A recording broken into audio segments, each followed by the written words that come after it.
Hello नमस्कार दोस्तों।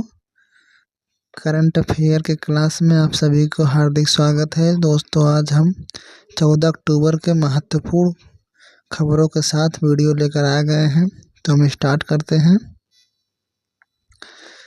माँ सरस्वती को नमन। और आज का मोटिवेशन कोट है, किसी भी कार्य में एक्सपर्ट बनाने का एकमात्र तरीका है हर दिन प्रैक्टिस करो। किसी भी कार्य में यदि हमको एक्सपर्ट बनना है तो उसके लिए हमको पर दिन काम करना पड़ेगा उस पर। तो इसी काम से स्टार्ट करते हैं। पहली खबर, ताडोबा अंधारी टाइगर रिजर्व किस राज्य में स्थित है?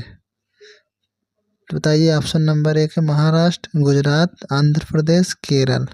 तो इसमें से कौन सा सही है? महाराष्ट्र। ताडोबा अंधारी टाइगर रिजर्व जो कि महाराष्ट्र राज्य में स्थित है, इसका पूरा डिटेल देख लीजिए।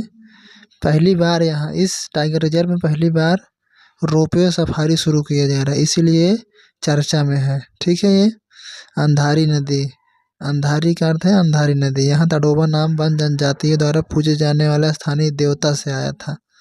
तो इसका सही आंसर है महाराष्ट्र। दूसरा क्वेश्चन है, हाल ही में सेना प्रमुख ने किस शहर में अग्नि अस्त्र बहुलक्ष्य विस्फोट उपकरण लॉन्च किया? अग्नि अस्त्र बहुलक्ष्य विस्फोट उपकरण लॉन्च किया गया। तो इसका सही ऑप्शन है आंसर गंगटोक। गंगटोक किस राज्य की राजधानी है? सिक्किम की। सिक्किम में ही अभी सेना कमांडरों की बैठक हो रही है। पहले चरण की बैठक सिक्किम गंगटोक में हो रही, उसी में ही अग्नि अस्त्र बहुलक्ष्य विस्फोट उपकरण लॉन्च किया गया। और सिक्किम भारत का पहला जैविक राज्य भी है और भारत का सबसे कम जनसंख्या वाला राज्य भी सिक्किम ही है। ठीक है। सेना उप प्रमुख जनरल उपेंद्र द्विवेदी ने गंगटोक में सेना कमांडरों के सम्मेलन में बहुलक्ष्य विस्फोट उपकरण अग्नि अस्त्र इसका नाम है, उसको उन्होंने लॉन्च किया। ठीक है। नेक्स्ट क्वेश्चन है, केंद्रीय औषधि मानक नियंत्रण संगठन CDSCO किस मंत्रालय के अधीन काम करता है? केंद्रीय औषधि मानक नियंत्रण संगठन जो है भारत में, वो किस मंत्रालय के अंतर्गत काम करता है? तो इसका आंसर है स्वास्थ्य एवं परिवार कल्याण मंत्रालय। स्वास्थ्य एवं परिवार कल्याण मंत्रालय। ठीक है। इसका काम क्या है? CDSCO केंद्रीय औषधि मानक नियंत्रण संगठन ने वैक्सीन विनियमन में सुरक्षा, प्रभावकारिता और गुणवत्ता के लिए WHO मानकों को पूरा किया है। CDSCO भारत का राष्ट्रीय चिकित्सा उपकरणों के लिए नियामक प्राधिकरण है जो स्वास्थ्य और परिवार कल्याण मंत्रालय के अधीन काम करता है। Drugs controller general of India CDSCO का प्रमुख है, जिसका मुख्यालय नई दिल्ली में। इसका मुख्यालय नई दिल्ली में है। इसकी जिम्मेदारी में जैसे नई दवा की मंजूरी, नैदानिक परीक्षण, दवा मानक, आयात गुणवत्ता नियंत्रण और राज्य नियामकों के साथ समन्वय शामिल करना, इन सब का महत्वपूर्ण राज्य प्राधिकरणों के साथ मिलकर दवाओं को लाइसेंस प्रदान करता है। तो इसका आंसर है स्वास्थ्य एवं परिवार कल्याण मंत्रालय के अंतर्गत। नेक्स्ट क्वेश्चन पर जाते हैं, भारत डिजिटल कृषि सम्मेलन 2024 कहाँ आयोजित किया गया? भारत डिजिटल कृषि सम्मेलन 2024 कहाँ आयोजित? तो इसके ऑप्शन है नई दिल्ली, चेन्नई, हैदराबाद, कोलकाता। तो इसका आयोजन कहाँ किया जा रहा है? नई दिल्ली में। नई दिल्ली में भारत डिजिटल कृषि सम्मेलन 2024 का आयोजन किया जा रहा है। ICFA और IIT रोपड़ द्वारा संयुक्त रूप से आयोजित इंडिया डिजिटल एग्री कॉन्फ्रेंस 2024 का आयोजन नई दिल्ली में किया गया। इस मिशन का उद्देश्य किसानों को बेहतर निर्माण के लिए, ग्रामीण आजीविका को बढ़ावा देने के लिए वास्तविक समय की जानकारी के साथ सशक्त बढ़ाना। इस कार्यक्रम में पारंपरिक खेती में नवाचार करने, स्थिरता को बढ़ावा देने और जलवायु लचीली प्रणालियों के निर्माण के लिए प्रौद्योगिकी और सहयोग का उपयोग करने पर जोर दिया गया। तो इसका आंसर है नई दिल्ली में आयोजित किया गया। ठीक है, नेक्स्ट क्वेश्चन है बहुत ही इम्पोर्टेंट। ग्लोबल हंगर इंडेक्स 2024 में 127 देशों में भारत की रैंकिंग क्या है? ये 127 देशों की रिपोर्ट निकाली गई है ग्लोबल हंगर इंडेक्स। भूखमरी से जो भूखमरी वाले देश हैं उसमें भारत की रैंक कौन सी है? तो इसका आंसर है 105। ठीक है, 105 जो कि एक गंभीर अवस्था में आता है। 2024 की रिपोर्ट जो अब अपने 19वें संस्करण में है, ये 19वां संस्करण है। और ये रिपोर्ट कौन जारी करता है? मानवीय संगठन कंसर्न वर्ल्ड वाइड और जर्मन की सहायता से एजेंसी है, जर्मनी की कंपनी वर्ल्ड हंगर हेल्प द्वारा प्रकाशित की गई वैश्विक भूख सूचकांक, जिसमें 127 देशों में कुपोषण और बाल मृत्यु दर संकेतकों के आधार पर स्कोर आया, जिसमें भारत 105वां स्थान दिया गया, जो कि विश्लेषण की गंभीर श्रेणी में रखा जाता है। भारत 27.3 के स्कोर के साथ 105वें स्थान पर है। तो और 2024 में अन्य सूचकांक में भारत की रैंक कौन कौन सी है वो आके इसमें देख लेते हैं थोड़ा। ह्यूमन डेवलपमेंट इंडेक्स में HDI 134, प्रेस फ्रीडम इंडेक्स में 159, जेंडर इनइक्वालिटी इंडेक्स में 108, जेंडर गैप इंडेक्स में 129 रैंक है, सस्टेनेबल डेवलपमेंट गोल इंडेक्स में 109 रैंक पे है, एशियन पावर इंडेक्स में 3rd पे है, इन्वायरमेंटल परफेक्शन इंडेक्स में 176, ग्लोबल फायर इंडेक्स में 4 नंबर पे है, वर्ल्ड हैप्पीनेस इंडेक्स में 126 पे है, भ्रष्टाचार बोध सूचकांक 93 पे है, हेनले पासपोर्ट सूचकांक 85 पे है, जलवायु परिवर्तन सूचकांक 7 नंबर पे है। तो ये बहुत ही इम्पोर्टेंट है, भारत की रैंक कुछ महत्वपूर्ण सूचकांक में क्या है। ठीक है, तो नेक्स्ट क्वेश्चन चलते हैं। हाल ही में हिब्ज उत तहरीर जो कि एक आतंकी संगठन है, भारत में से बैन कर दिए गए। यह किस देश से संबंधित है? इजराइल, रूस, ईरान, फ्रांस। तो इसका संबंध है इजराइल से। ऑप्शन नंबर ए, यरूशलेम। यरूशलेम इसकी राजधानी है। वहाँ पर ये एक संगठन चलता है हिब्ज उत तहरीर, जो कि एक आतंकवादी संगठन है। ये भारत ने इसको अपने देश में बैन कर दिया। गवर्नमेंट डिक्लेयर्ड हिब्ज उत तहरीर टेररिस्ट ऑर्गेनाइजेशन। गवर्नमेंट ने डिसाइड किया कि हिब्ज उत तहरीर जो एक टेररिस्ट ऑर्गेनाइजेशन है और ये इस्लामिक देशों में जिहाद को बढ़ावा देता है, इसलिए इसको कुछ संलिप्त गतिविधियों में इसको पाया गया, इस कारण इसे देश से बैन कर दिया गया। अब देख लीजिए मैप में, ये इजराइल देश ये है, यहाँ पर यरूशलेम है। ठीक है, उसके बाद इजराइल देश कौन कौन सा सीमा लगाता है? इजिप्ट, जॉर्डन, सीरिया, ये सब इसके पड़ोसी देश हैं, जो कि एक इस्लामिक देश हैं सब। ठीक है, नेक्स्ट क्वेश्चन पर आ जाते हैं। SBS 3rd परियोजना किससे संबंधित है? जलवायु परिवर्तन से, अंतरिक्ष आधारित निगरानी जासूसी उपग्रह से, आतंकवादी संगठन से, संयुक्त राष्ट्र संघ से।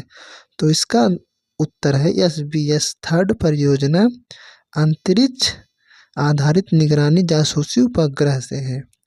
SBS थर्ड एक परियोजना है जो कि इसमें 52 सैटेलाइट लॉन्च होंगे। इससे एक जासूसी उपग्रह लॉन्च करेंगे जिससे ये सर्विलांस ये सिक्योरिटी के पर्पज से डिफेंस स्पेस एजेंसी ने हाथ मिलाकर इसको मुख्यालय रक्षा मंत्रालय में मौजूद है। और इस प्रोजेक्ट में 52 सैटेलाइट में से 21 सैटेलाइट इसरो के द्वारा बनाया गया है और 31 सैटेलाइट प्राइवेट कंपनियां तैयार करेंगे। ठीक है, यह एक अंतरिक्ष जासूसी उपग्रह है। ठीक है, अब SBS फर्स्ट और SBS सेकेंड जान लेते हैं क्या है। ये SBS थर्ड था। SBS फेज फर्स्ट की शुरुआत 2001 में किया गया जो कि अटल बिहारी वाजपेयी सरकार में की गई थी। इस दौरान इसमें 4 सैटेलाइट लगे थे जिसमें से Cartosat second A, Cartosat second B, EROS B, RISAT 2 satellite के नाम शामिल थे। और वहीं SBS फेज सेकंड के तहत 6 सैटेलाइट लॉन्च की गई। ठीक है, SBS फर्स्ट में 4 थी, SBS सेकंड में 6 थी और SBS थर्ड में 52 सैटेलाइट टोटल है। तो ये देख लीजिए, ये सैटेलाइट है, यही लॉन्च किया गया है। नेक्स्ट क्वेश्चन पे जाते हैं। हाल ही में यूनिसेफ को स्वास्थ्य और पोषण सहायता आपूर्ति करने वाला तीसरा देश कौन बन गया है? रूस, संयुक्त राज्य अमेरिका, इंग्लैंड और भारत। तो इसमें से सही आंसर है यूनिसेफ को स्वास्थ्य और पोषण सहायता आपूर्ति करने वाला तीसरा देश भारत बन गया है। ठीक है, यूनिसेफ क्या है? UNICEF is United Nations children's fund, इसका फुल फॉर्म है। ये दुनिया भर के 190 देशों में बच्चों के कुपोषण के लिए उनको पोषण प्रदान करने के लिए ये काम करता है। Working in the world toughest place in the reach the most disadvantage children and adolescence, उनको प्रोटेस्ट उनकी सुरक्षा प्रदान करती है। ठीक है, और इसका स्थापना कब हुई थी? 11 दिसंबर 1946 में। यूनिसेफ की स्थापना 11 दिसंबर 1946 में हुए थे। और इसका हेड ऑफिस कहाँ है? न्यूयॉर्क, USA में। और इसके मुख्य चीफ कौन है? कैथरीन रसेल जो कि इसके हेड है। ये देख लीजिए, यूनाइटेड नेशन चिल्ड्रंस फंड का ये लोगो है जिसमें एक छोटा बच्चा है वर्ल्ड मैप में, मतलब कि ग्लोब में, और इसमें ये 2 अनाज की बाली है। ठीक है, ये भी पूछता है। नेक्स्ट क्वेश्चन पर जाते हैं। हाल ही में भारत में फर्स्ट राज्य स्तरीय साइबर कमांड और नियंत्रण केंद्र का उद्घाटन कहाँ पर किया गया? ऑप्शन है मध्य प्रदेश, महाराष्ट्र, राजस्थान, तमिलनाडु। तो इसका आंसर है महाराष्ट्र।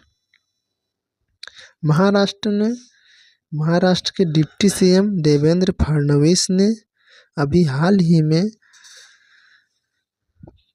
राज्य स्तरीय साइबर कमांड और नियंत्रण केंद्र का उद्घाटन कहाँ किया गया? नवी मुंबई में किया गया, महाराष्ट्र में स्थित है। नेक्स्ट क्वेश्चन है। NPCR रिपोर्ट के अनुसार बाल विवाह के खिलाफ लड़ाई में सबसे अग्रणी राज्य कौन सा है? NPCR ने एक रिपोर्ट जारी किया है जो कि एक भारत की संस्था है। ये संस्था भारत में जितने भी राज्य हैं उसमें बाल विवाह अग्रणी वाले, जो उस पर काम करने वाले, उसके खिलाफ काम करने वाले हैं, उनकी रिपोर्ट जारी की। इसमें फर्स्ट शीर्ष पर कौन है? तो उसमें सबसे शीर्ष पे है उत्तर प्रदेश। उत्तर प्रदेश इस पर बहुत ज़्यादा काम किया है बाल विवाह को रोकने में। ठीक है, उसके बाद अब सेकंड पे कौन सा है? ये उत्तर प्रदेश फर्स्ट पे है, सेकंड पे है उड़ीसा। सर्वाधिक बाल विवाह किस राज्य में है? इस रिपोर्ट में भी ये भी आया है, तो कर्नाटक, कर्नाटक में। अब चलो बताइए, बाल विवाह निषेध एक्ट कब आया था? बाल विवाह निषेध एक्ट 2006 में। ठीक है, एनपीसीआर रिपोर्ट की स्थापना, जो एनपीसीआर ये है, इसकी स्थापना कब हुई? 2005 के एक्ट में 2007 में। ठीक है, और इसके हेड हैं प्रियंका कानूनगो, जो कि ये महिला बाल विकास मंत्रालय के अंतर्गत कार्य करता है, और इसके मंत्री हैं अन्नपूर्णा देवी। ठीक है, नेक्स्ट क्वेश्चन चलते हैं। हाल ही में 14वां महारत्न कंपनी कौन सी बनी? अब टोटल महारत्न कंपनियां कितनी हो गई हैं? 14, अभी तक 13 थी, तो इसमें से कौन सी बनी है? हिंदुस्तान एरोनॉटिक्स लिमिटेड HAL, जो कि एक एयर स्पेस लिमिटेड कंपनी, जो कि ये जहाज, लड़ाकू विमान, इन सब का निर्माण करती है। Hindustan petroleum oil India limited, ये भी ऑयल इंडिया लिमिटेड 13वां महारत्न कंपनी थी। ठीक है, ये देख लीजिए, महारत्न कंपनी पदनाम किसी सार्वजनिक उपक्रम को सरकारी मंजूरी की आवश्यकता के बिना 5,000 करोड़ रुपए तक विदेशी निवेश करने की अनुमति देती है। मतलब कि जब कोई कंपनी महारत्न कंपनी बन जाती है, वो सरकार से बिना अनुमति से ही वो विदेशों में 5,000 करोड़ रुपए तक निवेश कर सकता है। ठीक है, ये देख लीजिए, हिंदुस्तान एरोनॉटिक्स लिमिटेड कंपनी की स्थापना कब हुई थी? 22 दिसंबर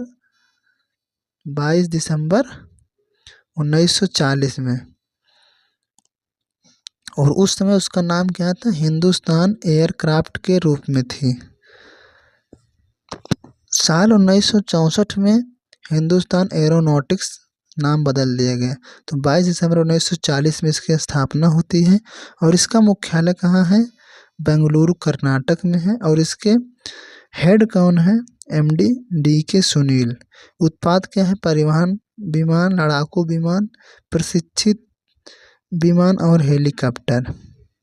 ठीक है, तेजस जो हल्का लड़ाकू विमान है, उसका निर्माण हिंदुस्तान एरोनॉटिक्स लिमिटेड के ही द्वारा किया गया था। ठीक है, अब देख लेते हैं भारत में कितनी महारत्न कंपनियां हैं टोटल। सबसे पहला भारत हैवी इलेक्ट्रॉनिक लिमिटेड भेल, फिर दूसरा है Bharat petroleum corporation limited BPCL, फिर उसके बाद कोयला इंडिया लिमिटेड, फिर GAIL India limited, Hindustan petroleum corporation limited, Indian oil corporation limited, राष्ट्रीय ताप विद्युत निगम NTPC, तेल और प्राकृतिक गैस निगम limited ONCG, power grid corporation of India limited, इस्पात प्राधिकरण of India limited SAIL, oil India limited, power finance corporation.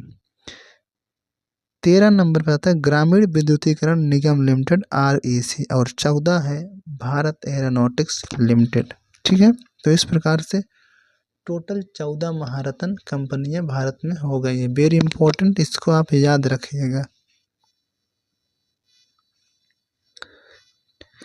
Next question पर जाते हैं। हाल ही में किशोर कुमार पुरस्कार किसे प्रदान किया गया? किशोर कुमार पुरस्कार किसे प्रदान किया गया? ऑप्शंस हैं राजकुमार हिरानी, श्याम कुमार, संदीप दास, इनमें से कोई नहीं। किशोर कुमार पुरस्कार किस राज्य द्वारा प्रदान किया जाता है? एमपी द्वारा, मध्य प्रदेश सरकार द्वारा प्रदान किया जाता है। और इसको किसे दिया गया? राजकुमार हिरानी। ठीक है, राजकुमार हिरानी को इस पुरस्कार के विजेता है। ये देख लिए, राजकुमार हिरानी को मिला राष्ट्रीय किशोर कुमार सम्मान। फिल्म निर्देशक राजकुमार हिरानी को, ये एक फिल्म निर्देशक हैं। यह सम्मान उनको खंडवा के पुलिस लाइन परेड ग्राउंड में जनजातीय मंत्री विजय शाह ने उन्हें दिया। ठीक है, तो इस प्रकार राजकुमार हिरानी को राष्ट्रीय किशोर कुमार सम्मान दिया गया, जो कि मध्य प्रदेश सरकार द्वारा दिया जाता है। मध्य प्रदेश की राजधानी क्या है? भोपाल। मुख्यमंत्री कौन है? मोहन यादव। अभी हाल ही में मध्य प्रदेश सरकार ने लू हीट वेव को एक प्राकृतिक आपदा घोषित कर दिया गया, वेरी इंपॉर्टेंट। और अभी हाल ही में मध्य प्रदेश में जो कि सबसे नवीनतम टाइगर रिजर्व है, रानी दुर्गावती टाइगर रिजर्व। ठीक है, और मध्य प्रदेश के प्रमुख नदी नर्मदा नदी है, जो कि अमरकंटक की पहाड़ी से निकलती है। क्षेत्रफल की दृष्टि से भारत का दूसरा सबसे बड़ा राज्य मध्य प्रदेश है। ठीक है, तो दोस्तों आज की क्लास बस यहीं तक। आज हमने आपको 12 महत्वपूर्ण करंट अफेयर बताया, जो कि बहुत ही महत्वपूर्ण है। ऐसे ही हम डेली लाते रहेंगे, तो वीडियो को लाइक कर दीजिएगा, शेयर कर दीजिएगा। मिलते हैं नेक्स्ट क्लास में। Thank you.